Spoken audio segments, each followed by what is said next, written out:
I'm Emily, I'm 32 years old, and this is the story of how my boss tried to ruin my career, so I ruined his, legally. It's funny how calm I felt that morning, even though every eye in the conference room was on me. My boss, Richard, sat at the head of the table with that smug, fake polite smile he wore when he thought he'd already won. He didn't know I had a folder in front of me that could end him. He didn't know I'd been preparing for this exact moment for weeks. My hands didn't shake when I slid the folder across the table to the HR director. The sound of the paper sliding was louder than the hum of the air conditioner. Richard reached for it, but HR beat him to it. His face changed, not dramatically, but enough for me to see the moment he realized he wasn't in control anymore. 2 months earlier, I would have never imagined myself here. Back then, I actually respected him. Richard was the kind of boss who smiled when you walked in, remembered your coffee order, and pretended to listen to your ideas. I thought I was lucky to have him. I'd worked at the company for 5 years, building a reputation for reliability, attention to detail, and never missing a deadline. This wasn't just a job to me, it was stability, a paycheck that paid my mortgage, and a place where I thought I could grow. My team was small but close, and I believed loyalty was valued here. I was wrong. It started with something that seemed harmless. One Friday afternoon, Richard asked if I could tweak a financial report before it went to the board. He said the numbers didn't look good for us and wanted them to appear more optimistic. I thought he meant adjusting the presentation style, graphs, colors, maybe highlighting future projections. But when I opened the document, it was clear he wanted me to change the actual numbers. Lower expenses. Inflate revenue. Not projections, actual historical data. I stared at the request in disbelief. When I went back to him and asked for clarification, he gave me a look that said I was being difficult. Emily, it's just to keep the board from overreacting, he said casually, leaning back in his chair. We'll adjust the actuals later. My stomach turned. I told him I wasn't comfortable changing factual financial data. He chuckled like I was being naive. It's just part of the game. I said no, politely, but firmly. That was the first red flag. The following Monday, my workload doubled. Suddenly, I was being randomly pulled into meetings that weren't relevant to my projects, assigned tasks well outside my role, and given deadlines that were impossible to meet. Richard started nitpicking my work, pointing out imaginary mistakes, and CCING upper management on minor corrections.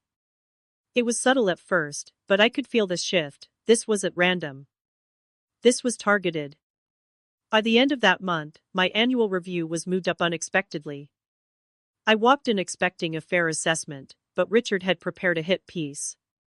He accused me of failing to adapt to leadership directives and showing resistance to collaborative decision-making. In plain English, I had said no to cooking the books. I pushed back in the meeting, explaining my side, but the HR rep stayed silent and kept taking notes.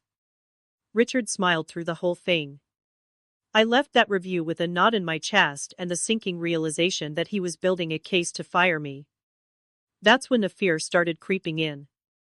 I'd seen people in this company get pushed out before. It was always clean, quiet, and they were gone within weeks. I didn't want to be next. One night, after everyone had left, I stayed late at my desk just staring at my computer screen. I thought about everything I'd built here. My reputation. My relationships with clients.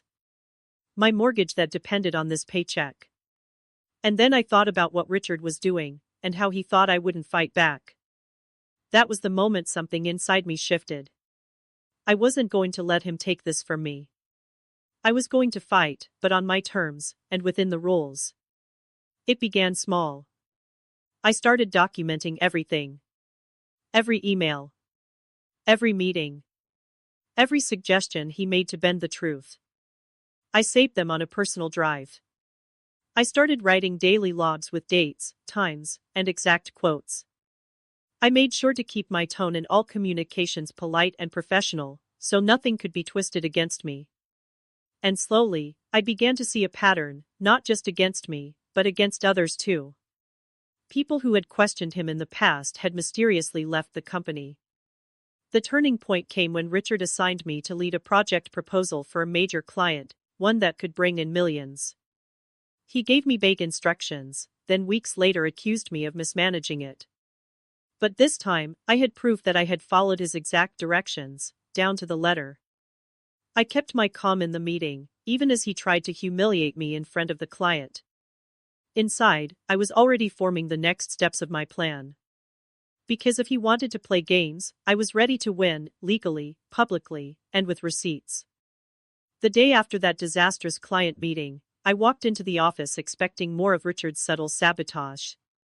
But instead, I found something worse. My desk had been moved, not across the room, but into the corner of the office, away from my team. My nameplate was gone. The monitor was smaller. It was a power move, plain and simple, designed to make me feel like I was being demoted without actually changing my title. And the best part? No one would say anything. They just glanced at me with pity when they walked by, pretending nothing had happened. I knew what this was, the second beat in his escalation. He wasn't going to just discredit me, he was going to isolate me. Keep me away from allies. Make me doubt myself. That's what manipulators like him do, they try to shrink your presence until you're invisible. But what he didn't realize was that I'd already decided I wasn't playing defense anymore. I was building my offense. Still, there was one thing I needed to be careful about: timing. If I start too early, without enough evidence, HR would dismiss it as a personality clash. If I waited too long, he could corner me into resigning voluntarily, which would cost me unemployment benefits. I needed him to overreach, to make a move so obviously wrong that I could hang the whole case on it. That moment came sooner than I expected. A week later, Richard called me into his office. The blinds were half closed, his laptop screen facing away from me. He spoke in that slow, patronizing tone I'd grown to hate. "Emily, I think it's time we discuss your future here." He leaned back, lacing his fingers together. "Now, I'm willing to give you a graceful exit. You resign now, I'll give you a neutral reference. You drag this out, and, well, I can't control how the board will see you." I felt my heart rate spike, but I kept my expression neutral. This was it, the overreach I'd been waiting for. He wasn't even hiding the threat. I asked him to clarify if he was giving me an ultimatum. He smirked. "Call it professional advice." That smug little smile was all the confirmation I needed. I walked out of his office without another word, but inside, I was already imagining how this would end for him. Still, I tried one more peace attempt, not because I thought it would work, but because I knew it would make my case airtight later. I wrote him an email, copying HR, politely asking for specifics about his concerns and offering to work on any areas he felt I was falling short. I even suggested mediation. His reply? A 2-line email: "We've already discussed this. I suggest you take my advice." The tone was dismissive, almost mocking. And because HR was copied, it was now part of the official record. That was the final green light I needed. That night, I went home, sat at my kitchen table, and opened a fresh document on my laptop. At the top, I typed, "Case file, Richard M." Under it, I began organizing months of notes, emails, and saved files into a clean, chronological timeline. Each incident had a date, a description, and supporting evidence. Where possible, I linked to email chains, attached screenshots, or cited meeting notes. It looked less like a complaint and more like a prosecutor's brief. I also started researching, not just workplace harassment laws, but the company's own policies and bylaws. Buried deep in the employee handbook was a clause about managerial misconduct that explicitly prohibited pressuring employees to falsify records or retaliating against staff who refused. Not only that, but it stated such actions could result in immediate termination with cause. The best part? It named the HR director as the person responsible for investigating any such allegations. In other words, I didn't have to convince Richard's allies, I only had to put enough in front of HR that they couldn't ignore it without violating policy themselves. The next step was delicate. I began quietly reaching out to former employees who had left under suspicious circumstances. I didn't ask them to get involved. I just asked for confirmation about certain incidents and whether they'd experienced similar treatment. To my surprise, several replied. One even forwarded me old emails where Richard had pulled the exact same resign or be fired stunt. I didn't need their names for my report, just their statements to show a pattern. All the while, I stayed outwardly calm at work. I smiled in meetings, met my deadlines, and never raised my voice. I knew that if Richard suspected I was planning something, he'd try to cover his tracks. But the more he thought I was cornered, the bolder he became. And bold meant sloppy. Then came the overconfidence moment, the one that would hand me the ace card I'd been waiting for. Richard, in his infinite arrogance, left a printed copy of one of his adjusted financial reports on this shared printer. It was clearly altered, with numbers changed from the original document I had on file. I didn't touch it, I simply took a photo of it in place, timestamped, with the printer log showing who had printed it. And just like that, I had proof that he was still manipulating data. By the end of that week, my case file was over 70 pages long, with clear evidence of policy violations, documented retaliation, and even potential fraud. It was neat. Professional. Impossible to dismiss as an emotional reaction. The next move would be the most important, and the most satisfying. I didn't sleep much that weekend. Not because I was nervous, but because I was too focused.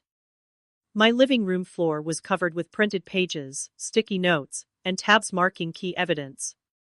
I'd built this case like a lawyer, every claim had proof, every proof had a date, and every date tied to a company policy or law. I knew that once I pulled the trigger, there'd be no going back. Richard would know exactly who had exposed him. That was fine with me. In fact, I wanted him to know. On Monday morning, I came in early, dressed sharper than usual. It wasn't vanity, it was armor. I carried a simple manila folder, not too thick, just enough to look like an organized report.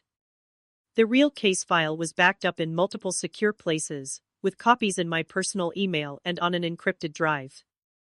I wasn't going to let one missing folder ruin months of work. But before I handed anything over, I took one more step. I booked a private meeting with the HR director, not in their office, but in a small, quiet conference room with a door that could close.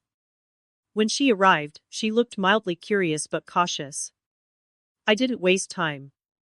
I slid the folder across to her and said, "Everything you need to see is in there. If you ignore it, you're not just protecting him, you're violating company policy." Her eyebrows went up, but she didn't open the folder right away. She asked me to explain in my own words. I told her everything, calmly, factually, without embellishment. How Richard had asked me to falsify data. How I'd refused. How the retaliation had started. I outlined the isolation, the impossible deadlines, the threats. I mentioned other employees who'd experienced the same pattern. Then I told her about the printed report I'd found, complete with time-stamped photos. This isn't just workplace misconduct, I said. It's potentially criminal. That last part made her blink. She finally opened the folder and started scanning the first few pages. Her expression tightened. "Emily, if even half of this is true," she began, but I interrupted. "It's all true. And it's all documented. You have the company handbook. You know the section I'm talking about." I could see the exact moment she realized she'd have to act. Because if she didn't, and this ever made it outside the company, she'd be in just as much trouble. The next 48 hours were strangely quiet. Richard didn't call me into his office, didn't send me nitpicky emails. He barely looked at me.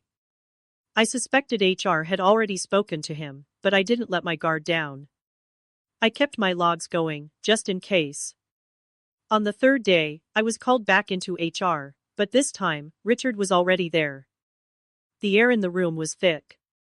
He gave me a tight smile, the kind that didn't reach his eyes.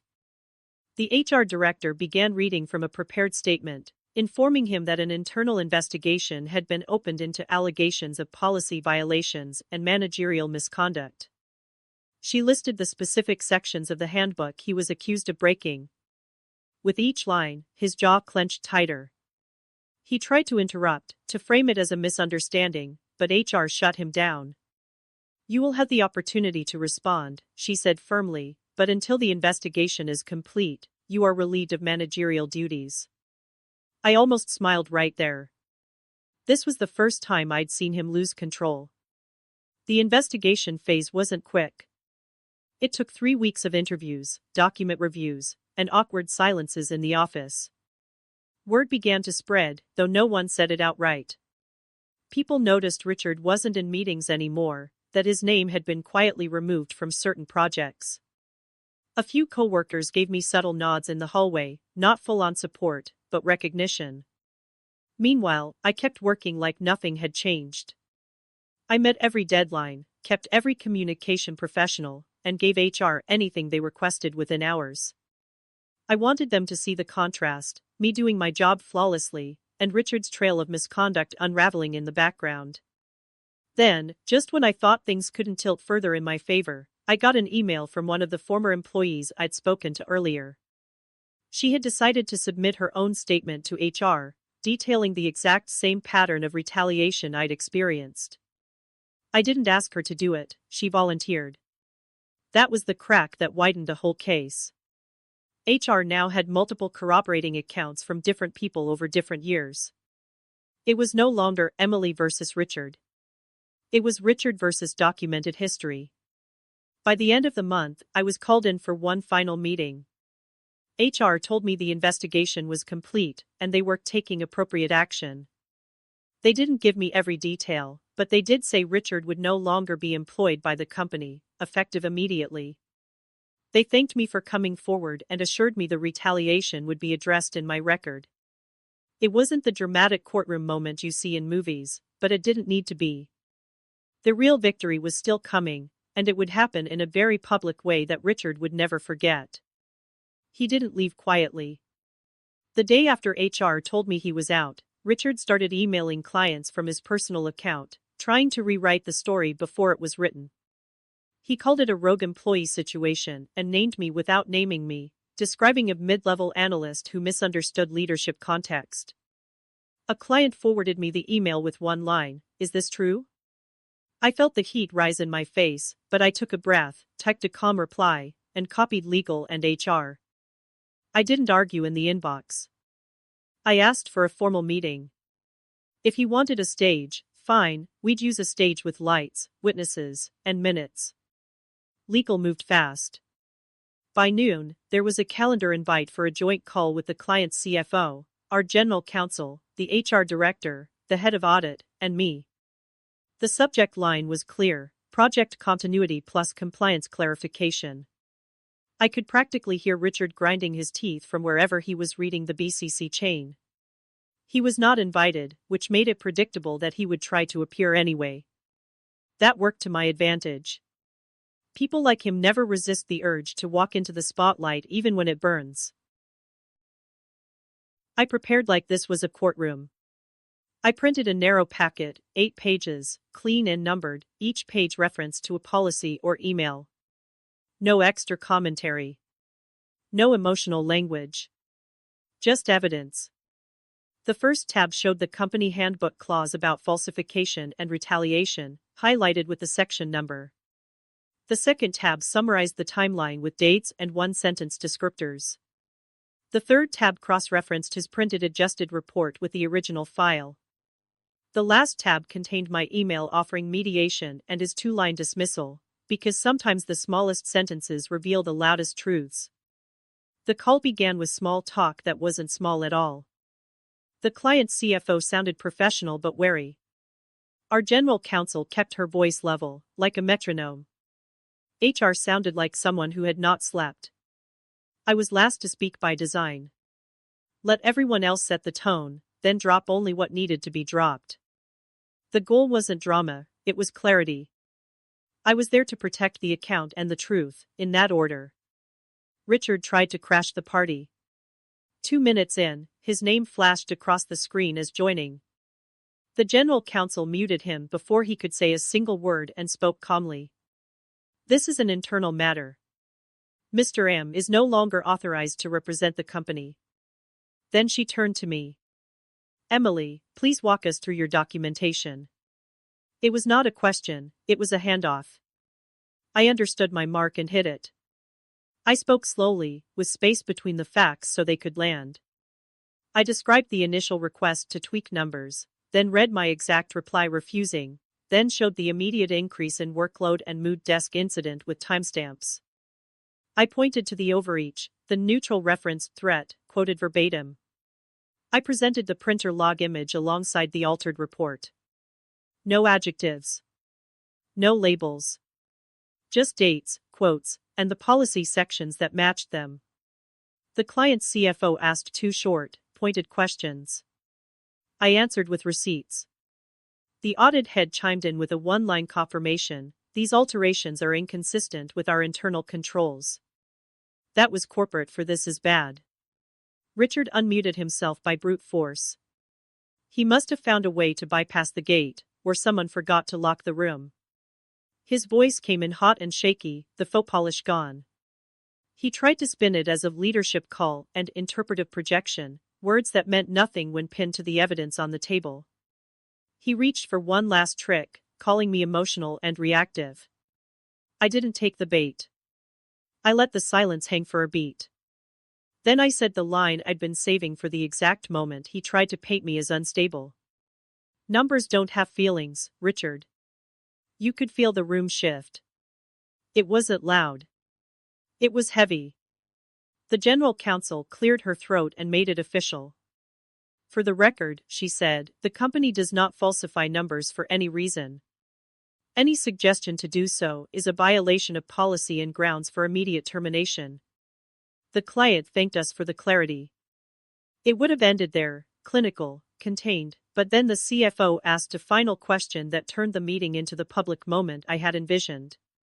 Who will be the point of contact moving forward? The head of audit didn't hesitate. Emily will lead the account transition. She has our full confidence. The words hit like a gavel. The story Richard tried to tell collapsed on contact with the version that had receipts. He said something over himself, still unmuted, a slurry of excuses about context and misunderstood directives. Security disconnected him completely. The call ended with a clean list of next steps and a quiet thank you.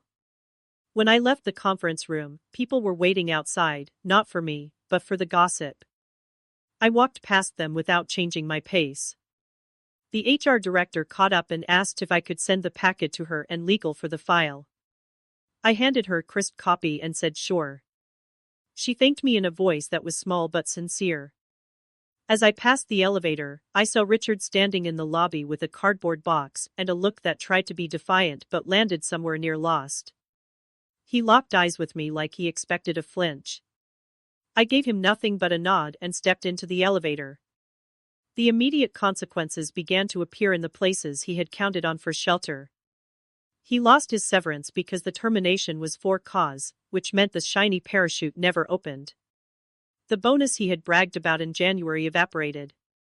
The company initiated a clawback review for prior incentive pay tied to the accuracy of reports.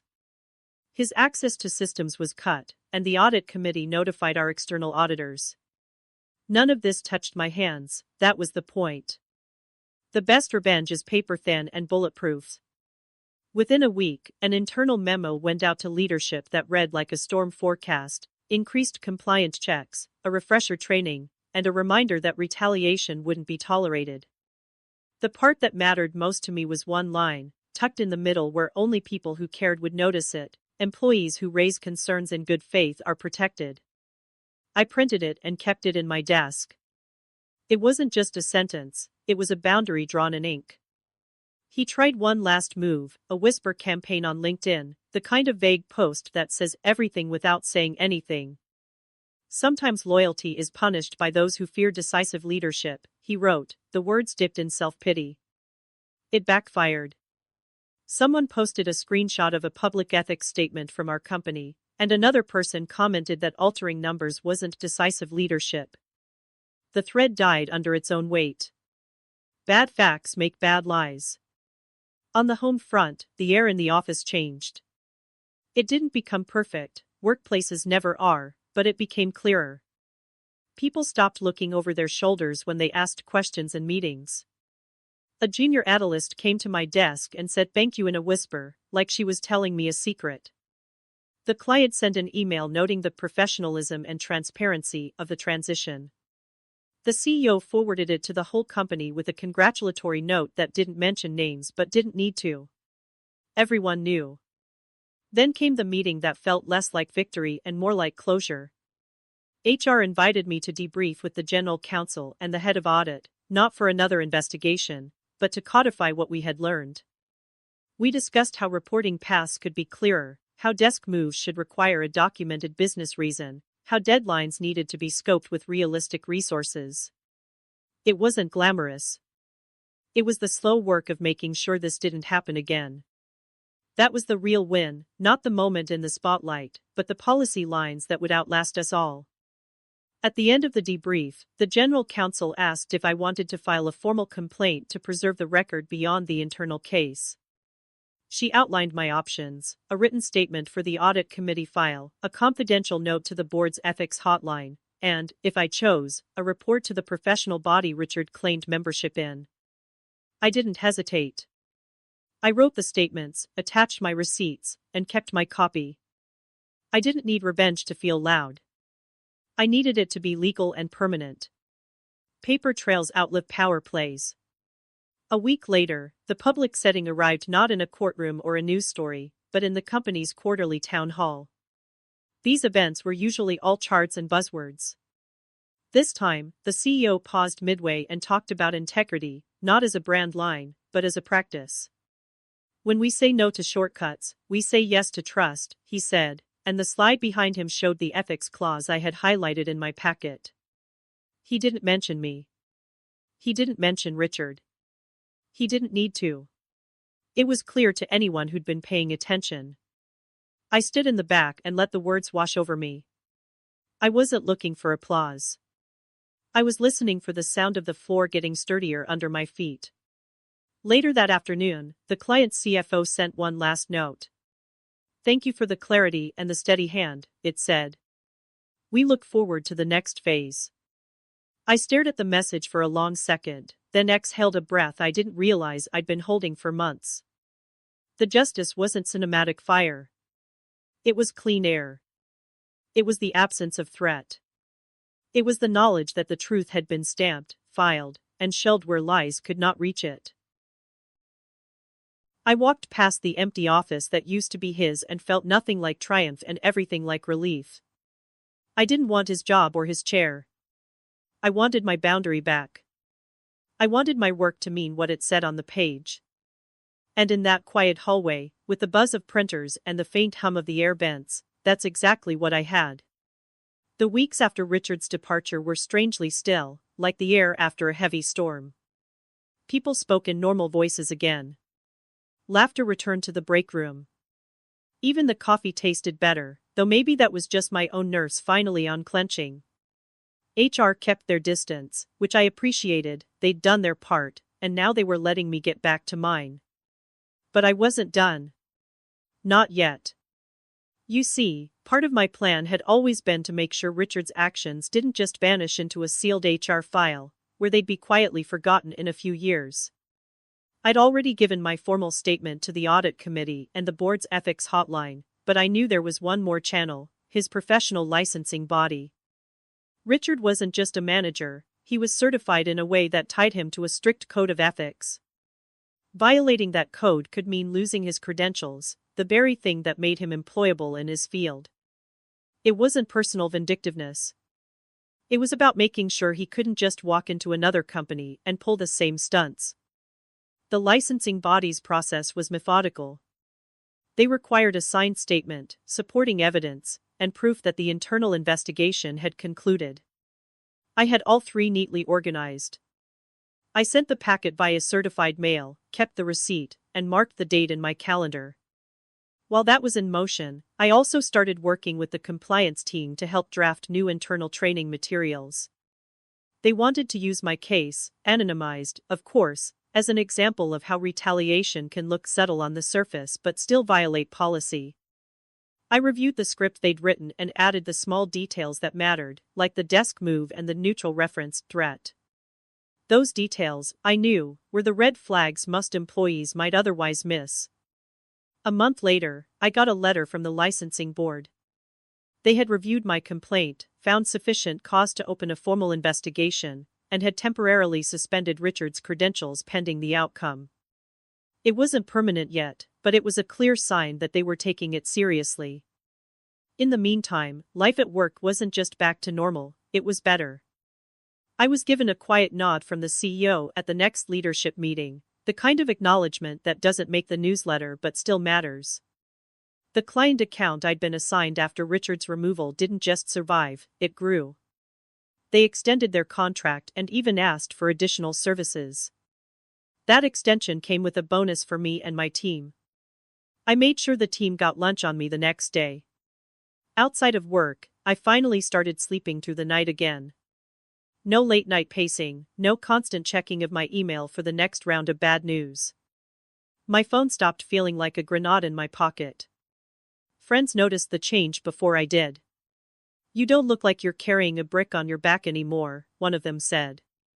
Richard, from what I heard through the grapevine, had tried to get interviews at other companies in the industry.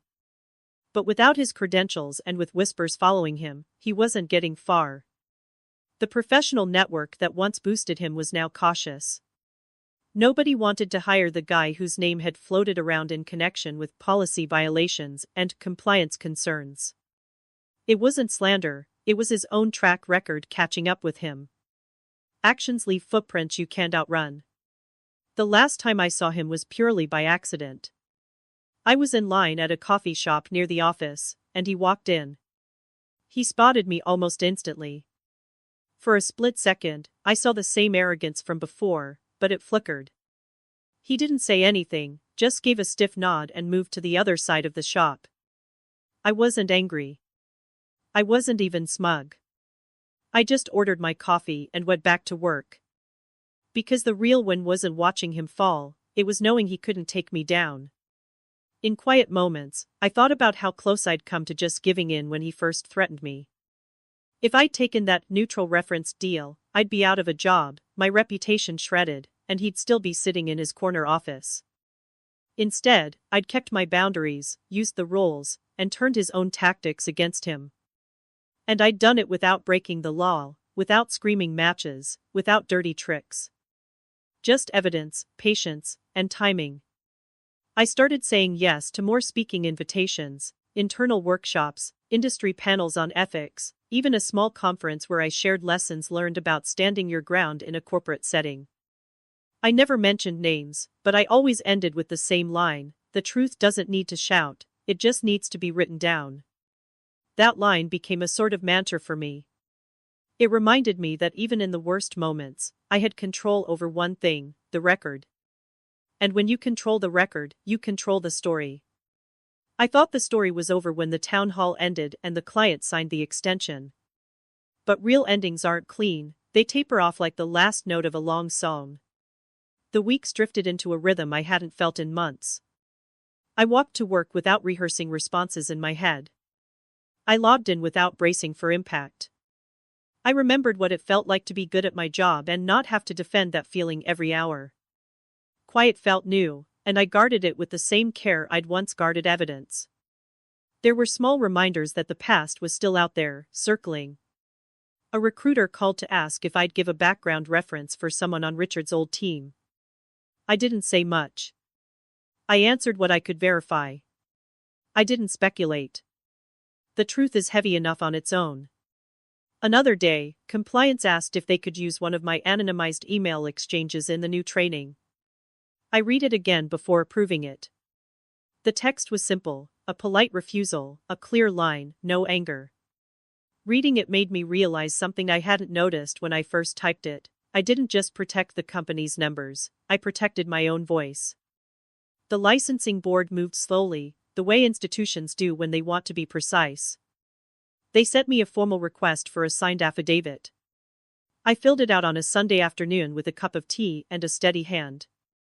I attached the documents they asked for, including HR's outcome letter and my timeline. I didn't add commentary. I didn't need to. The file spoke for itself.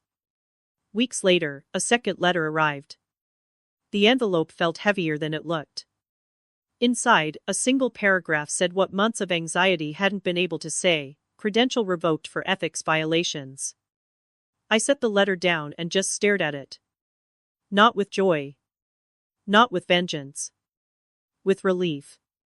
He wouldn't be able to repeat this at another company under the protection of a credential he didn't honor. Work evolved around me in small, measurable ways. Project scoping forms now included a field for data integrity risk, something that had never existed before. Desk relocations required documented business cases. HR created a transparent, written process for performance concerns, with checklists and sign-offs that didn't depend on one manager's mood. The changes weren't flashy. They were bricks in a wall that made the place sturdier. I liked knowing the wall would still be there in 5 years for people I might never meet. Policy is how you protect people you'll never see. One morning, the general counsel asked if I would present at a leadership roundtable about how to surface bad news early. I almost said no. Part of me wanted to close the book and never speak the names of the chapters again. But the calm voice that had carried me through the worst moments reminded me this wasn't about rewinding the pain, it was about preventing the sequel. I built a short talk. I kept it practical. I titled it, "Make It Easy to Tell the Truth." I walked them through little things that matter: clear escalation paths, manager accountability, and written norms that reward accuracy. I ended with the line that had become my anchor: numbers don't have feelings. The head of audit smiled at that. The room exhaled. Outside the office, the world noticed in its own quiet ways. A junior analyst from another company messaged me after a panel and said she'd printed one of my quotes for her desk: "Write it down or IT didn't happen." I told her it had saved me, and it could save her, too. Another person asked if revenge had felt as sweet as I'd expected. I told them revenge hadn't felt sweet at all. It had felt clean. Precision, not poison. Boundaries, not flames. The win was that my work meant what it said, and the rules held when pressure leaned on them. There was one last echo. I got an email from a name I didn't recognize with a subject line that read simply, "Thank you." Inside was a 2-sentence note from someone who had left our company 2 years before. She said she'd heard about what happened and wished someone had been able to do the same back then. She'd landed on her feet, she said. She was okay. But it still meant something to see the pattern finally stop. I didn't reply with advice or a speech. I wrote back, "I'm glad you're okay. You didn't imagine it." Sometimes the kindest sentence is the one that affirms reality. Months later, the client invited me to their office for a quarterly review. The meeting room had floor-to-ceiling windows that made the city look like a map. We went over the numbers, real ones, and they were good. At the end, the CFO lingered and asked how I'd known to keep such careful records. I told her the truth: I hadn't known at first. I started writing it all down because I was scared I would forget the details and start doubting myself. The writing became a rope I could hold when the room tilted. She nodded like she knew the feeling. "Keep holding it," she said. On the subway home, I replayed the whole arc in my head, not to relive it, but to understand it. Betrayal had made me smaller for a while.